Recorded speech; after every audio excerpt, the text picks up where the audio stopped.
வணக்கம். இன்றைக்கி நம்ம பார்க்க போகிற வீடியோ முருங்கைக்கீரை தால்சாதான் நம்ம பார்க்க போகிறோம். வாங்க வீடியோவை பார்க்கலாம். இப்போ தால்சாக்கு தேவையான பொருள் என்னென்னு பார்த்துருவோம். தால்சா செய்கிறதுக்கு ஒரு கப்பு பாசிப்பருப்பு வேக வச்சு எடுத்து வச்சுருக்கேன். ஒரு கப்பு முருங்கைக்கீரை, பொடியாக கட் பண்ண சின்ன வெங்காயம் அரை கப்பு சேர்த்துக்கலாம். தக்காளி பழம், அது ஒரு தக்காளி பழம் பொடியாக கட் பண்ணி அதையும் எடுத்துக்கலாம். இது காரத்துக்கு தனி மிளகா பொடி அரை ஸ்பூனு, மிளகுத்தூள் அரை ஸ்பூனு எடுத்து வச்சுருக்கேன். இது தாளிக்கிறதுக்கு கடுகு, உளுந்தம்பருப்பு, சீரகம், கருவேப்பிலை, ஒரு பச்சை மிளகா, ஒரு பூண்டு பல் பொடியாக கட் பண்ணது. இப்போ கடாய் அடுப்பில் வச்சு 2 ஸ்பூன் எண்ணெய் சேர்த்துக்கலாம். எண்ணெய் காஞ்சதும் இப்போ தாளிப்புக்கு தேவையான அரை டீஸ்பூன் சீரகம், அரை டீஸ்பூன் கடுகு, உளுந்தம்பருப்பு போட்டு கடுகு சீரகம் பொரிஞ்சு வந்ததும் ஒரு கொத்து கருவேப்பிலை சேர்த்துக்கிடுவோம்.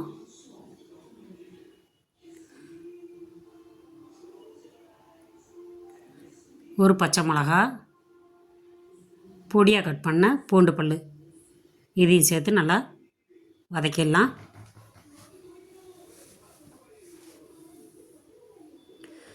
நல்லா வதங்கி வந்தோடனே சின்ன வெங்காயம் பொடியாக கட் பண்ணி வச்சுருக்கதையும் சேர்த்துருவோம். சின்ன வெங்காயம் சேர்த்து செய்யும்போது தால்சா நல்லா டேஸ்டியாக இருக்கும். இது நல்லா பொன் வறுவலாக வறுத்துருவோம். வறுத்துட்டு கட் பண்ணி வச்சுருக்க தக்காளி பழத்தையும் சேர்த்து வதக்கிடலாம். தக்காளி பழம் நல்லா வதங்கினோன்னே முருங்கைக்கீரையை அதில் சேர்த்து வதக்கிடுவோம். கீரை நல்லா பச்சை வாசம் போகிற அளவுக்கு நம்ம வதக்கி எடுத்துக்கலாம்.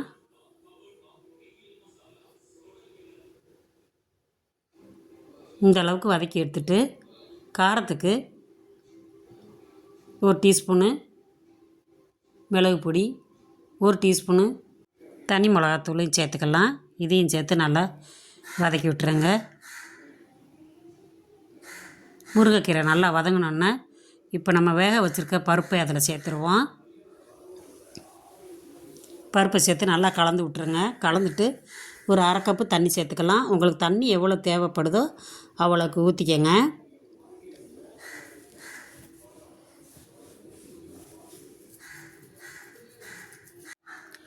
தேவையான அளவு உப்பு சேர்த்து நல்லா கலந்து விட்டுருங்க.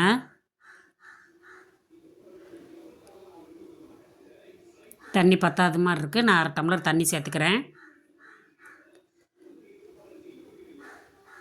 இதில் கொஞ்சமாக பெருங்காயத்தூள் சேர்த்துக்கலாம். பெருங்காயத்தூள் சேர்த்து கலந்துட்டு நல்லா கொதிக்க விட்டுருவோம். இப்போ தால்சா ஒரு 2 நிமிஷம் மூடி வச்சுருங்க. 2 நிமிஷம் கழித்து எடுத்து பார்க்கலாம். நல்லா கொதிச்சிருச்சு. தால்சா ரெடி ஆயிடுச்சு. முருங்கைக்கீரை செஞ்சு சாப்பிட்றதுக்கு டைம் இல்லாதவங்க முருங்கைக்கீரையை வாங்கி உருவி ஒரு கவரில் போட்டு ஃப்ரிட்ஜில் வச்சுட்டிங்கன்னா கீரை நல்லா ஃப்ரெஷ்ஷாக இருக்கும்.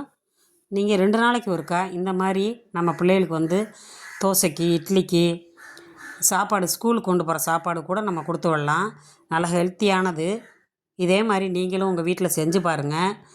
இந்த வீடியோ உங்களுக்கு பிடிச்சிருந்துச்சுன்னா அமிர்தம் அம்மாள் சமையலுக்கு ஒரு லைக் பண்ணுங்கள். நம்ம சேனலுக்கு ஒரு சப்ஸ்கிரைப் பண்ணுங்கள்.